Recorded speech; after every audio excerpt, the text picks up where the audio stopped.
1900వ సంవత్సరం. జీవితం ఆ కాలంలో చాలా నార్మల్‌గా ఉండేది. ఫోన్స్ లేవు, టీవీ లేదు, ప్రయాణం కూడా సులువుగా ఉండేది కాదు. రవి ఒక స్కూల్‌కి వెళ్ళే బాలుడు. ప్రతిరోజు 5 కిలోమీటర్లు నడిచి గవర్నమెంట్ స్కూల్‌కి వెళ్తాడు.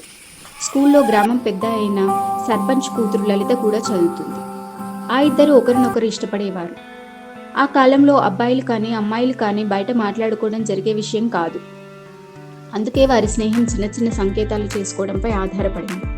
ఒక పెన్సిల్ ఇవ్వడం, బెంచ్ మీద చిన్న పువ్వు పెట్టడం, స్కూల్ ప్రేయర్ టైంలో ఒకరినొకరు చూసుకొని నవ్వడం. వయసు పెరిగే కొద్దీ భావాలు కూడా పెరిగాయి. కానీ సమస్యలు కూడా మొదలయ్యాయి. రవి ఒక పేద నేతగాళ్ల కుటుంబానికి చెందినవాడు. లలిత మాత్రం గొప్పింటి కూతురు. ఆ గ్రామంలో అబ్బాయి, అమ్మాయి స్నేహం భవిష్యత్తుకు హానికరమని పెద్దల నమ్మకం. అందుకే వాళ్ళు కూడా దూరంగా ఉండేవారు. లేఖలు రాసుకోవడం లేదు, రహస్యంగా కలవడం లేదు. ఒక నిశ్శబ్దమైన అవగాహన ఇద్దరి మధ్యలో నడుస్తుంది. సంవత్సరాలు గడిచాయి.